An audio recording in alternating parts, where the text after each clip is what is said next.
ಪುಣ್ಯಕ್ಷೇತ್ರಗಳು ವಲಸೆದ್ದು ಹೋಗ್ತವೆ ಅಂತ ಶರಣರ ಕಾಲಜ್ಞಾನದಲ್ಲಿ ಕೆಲವಷ್ಟು ವಿಷಯಗಳನ್ನ ನಾನು ಓದಿದ್ದೆ, ನಿಮಗೂ ತಿಳಿಸಿದ್ದೆ.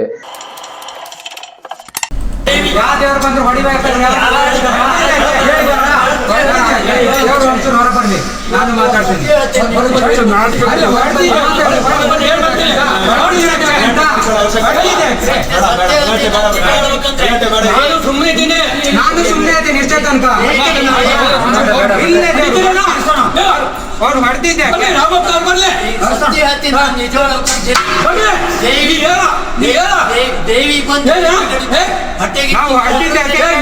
ನಿಮ್ಮ ಅಪ್ಪನಿಗೆ ಊಟ ಕೊಟ್ಟರೆ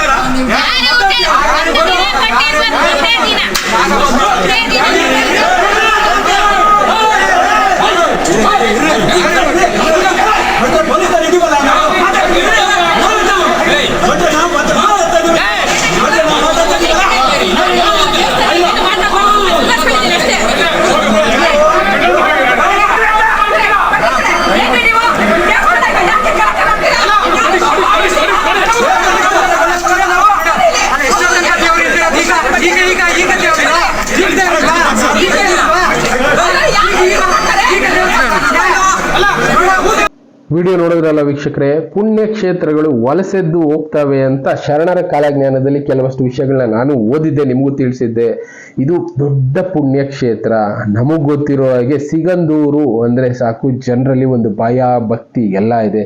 ಆ ಸಿಗಂದೂರಲ್ಲಿ ನಡೆದಿರುವಂತ ಇನ್ಸಿಡೆಂಟ್ ಇದು. ಮೇನ್ ಅರ್ಚಕರುಗಳ ಮಧ್ಯೆ ಜಗಳ, ಪೊಲೀಸರ ಮಧ್ಯೆ ಜಗಳ, ಜನರ ಜೊತೆ ಜಗಳ. ಅದು ದೇವಿ ಗರ್ಭಗುಡಿ ಬಳಿ. ಅಂದ್ರೆ ಯಾವ ಮಟ್ಟಕ್ಕೆ ವಲಸೆದ್ದು ಹೋಗಿದೆ ಪುಣ್ಯಕ್ಷೇತ್ರಗಳು ಅಂತ ಅರ್ಥ ಮಾಡ್ಕೋಬೇಕು ನಾವು. ಕಾಲಜ್ಞಾನದಲ್ಲಿ ಶರಣರೇನೋ ಬರೆದ್ಬಿಟ್ರು, ಈ ರೀತಿ ಹಾಳಾಗಿ ಹೋಗುತ್ತೆ ಎಲ್ಲಾ ದೇವಸ್ಥಾನಗಳು ಅಂತ.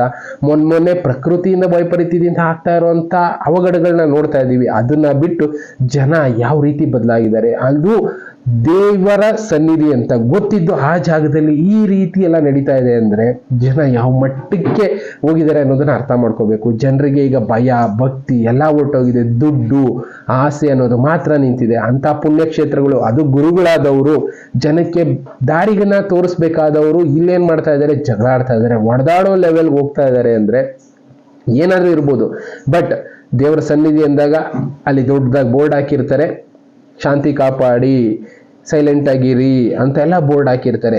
108 ಪ್ರಾಬ್ಲಮ್ಗಳು ಬರ್ತಾ ಇರುತ್ತೆ. ಜನಗಳನ್ನ ಕಂಟ್ರೋಲ್ ಮಾಡ್ಬೇಕಾದ್ರೆ ಅವ್ರ ಕೆಲಸನೇ ಆಗಿರುತ್ತೆ. ಆದ್ರೆ ಇಲ್ಲಿ ಅವರೇ ಕಂಟ್ರೋಲ್ ತಪ್ಪಿ ಗರ್ಭಗುಡಿನಲ್ಲೇ ನಿಂತ್ಕೊಂಡು ಜಗಳ ಆಡೋ ಲೆವೆಲ್ಗೆ, ಬೈಯೋ ಲೆವೆಲ್ಗೆ, ಕೆಟ್ಟ ಮಾತುಗಳನ್ನ ಬಳಸೋ ಲೆವೆಲ್ಗೆ ಹೋಗ್ತಾ ಇದೆ. ಅಂದ್ರೆ ಅದಕ್ಕೆ ಹೇಳಿದ್ದು ಶರಣರು ತಿಳಿಸಿದ್ದಂತ ಮಾತು ಸತ್ಯ ಆಗಿದೆ. ದೇವಸ್ಥಾನಗಳು, ಪುಣ್ಯಕ್ಷೇತ್ರಗಳು ವಲಸೆದ್ದು ಹೋಗ್ತವೆ ಅಂತ ಹೇಳಿದ್ರು.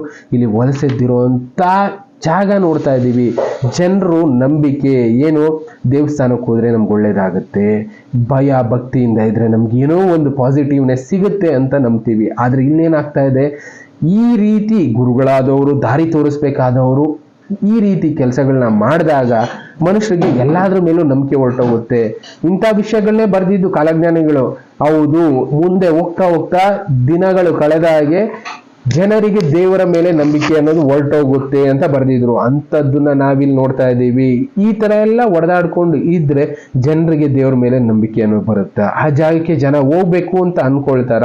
ಇಂಥದ್ದೆಲ್ಲ ನಡೀತಾ ಇದೆ. ಇದನ್ನೇ ಸತ್ಯವಾದ ಮಾತುಗಳು ಅಂತ ನಮ್ಮ ಕಣ್ಣು ಮುಂದೆ ಎತ್ತಿ ಎತ್ತಿ ತೋರಿಸ್ತಾ ಇದೆ ಸಾಕ್ಷಿಗಳು. ಕಾಲಜ್ಞಾನ ಸುಳ್ಳಾಗಿಲ್ಲ. ಇನ್ನ ಮೊನ್ನೆ ಕೂಡ ಯಲ್ಲಮ್ಮನ ದೇವಸ್ಥಾನ ಯಾವ ರೀತಿ ನೀರಲ್ಲಿ ಕೊಚ್ಚೋಯ್ತು ನೋಡಿದ್ವಿ. ಇನ್ನ ಬೇರೆ ಬೇರೆ ದೇವಸ್ಥಾನಗಳ ಒಳಗಡೆ ಯಾವ ರೀತಿ ನೀರು ತುಂಬಿತ್ತು ಅನ್ನೋದನ್ನು ನೋಡಿದೀವಿ. ಎಷ್ಟೋ ದೇವಸ್ಥಾನಗಳು ನೀರಲ್ಲಿ ಮುಳುಗಡೆ ಆಗಿದೆ. ಆ ದೇವಸ್ಥಾನಗಳು ವಲಸಿನಿಂದ ತುಂಬೋಗಿದೆ. ಇಲ್ಲಿ ಕಾಲಜ್ಞಾನಿಗಳು ಮಾತು ನಿಜವಾಗ್ಲೂ ಎಷ್ಟು ಆಕ್ಯುರೇಟ್ ಆಗಿದೆ ಅನ್ನೋದನ್ನ ಅರ್ಥ ಮಾಡ್ಕೋಬೇಕು.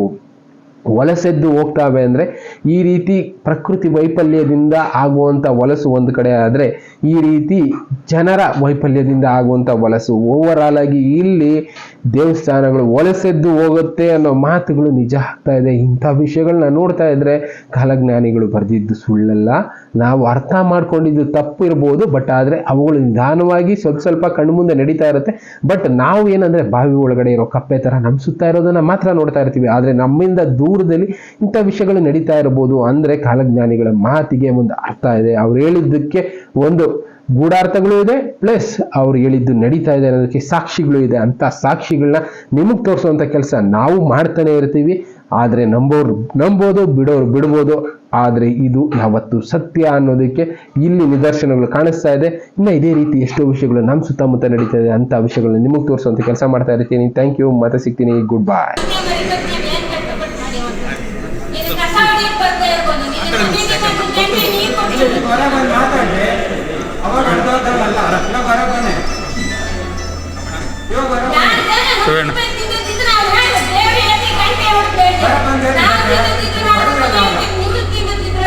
ಅವಾಗ ಅಪ್ಪ ಒಬ್ಬರೇ ಮಾತಾಡ್ತಾಗಲ್ಲ, ಈಗ ಬರ ಬನ್ನಿ. 25 ವರ್ಷ ಆಗಿತ್ತು ನನ್ನ ಗಂಡ ದೇವಸ್ಥಾನ ಮೆಟ್ಟಿಗೆ ಹೋಗಿ ಇವತ್ತು ಬಂದಿಲ್ಲ. ಅದು ಇದಿದ್ರು ಗೊತ್ತಿಲ್ಲ ಮಾಡಿದ್ರಲ್ಲ ಅನ್ವೇಷಣೆ. 25 ವರ್ಷ ನನ್ನ ಗಂಡ ಒಂದು ಮಾತಾಡೋದಕ್ಕೆ ಮೆಟ್ಲು ಹತ್ತಿಲ್ಲ. ನಮಗೂ ದೇವರಿದ್ದಾವೆ. ಇನ್ನು ಅವ್ನು ಯಾವ ನಪ್ಪು ಹುಡುಗ ನೋಡ್ತೀನಿ ದೇವಸ್ಥಾನ ಎಲ್ಲಿ ಜನ ಬಂದು ಹೋಗ್ತಾ ಇದ್ದಾರೆ, ಆದ್ರೆ ನನ್ನ ಗಂಡ ಬಂದಿಲ್ಲ. ನಾನು ಒಂದು ವರ್ಷದಿಂದ ಬೇಜಾರಕ್ಕೆ ಸನ್ನಿಧಿಗೆ ಬಂದಿಲ್ಲ. ಎಲ್ಲರಿಗೂ ಗೊತ್ತಾಗುತ್ತೆ ನಮ್ದು ಅನ್ಯಾಯ ಏನು ಅನ್ನೋದು.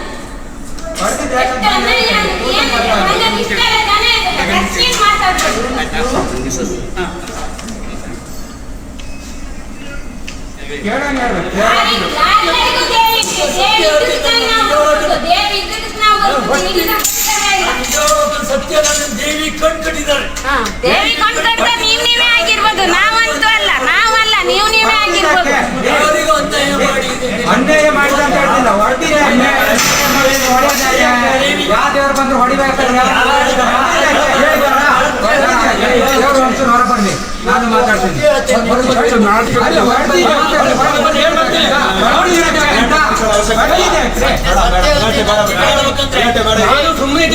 ನಾನು ಸುಮ್ಮನೆ ಇದ್ದೀನಿ ಇಷ್ಟೇ ತನಕ. ಅವ್ರು ಹೊಡ್ತಿದ್ದೆ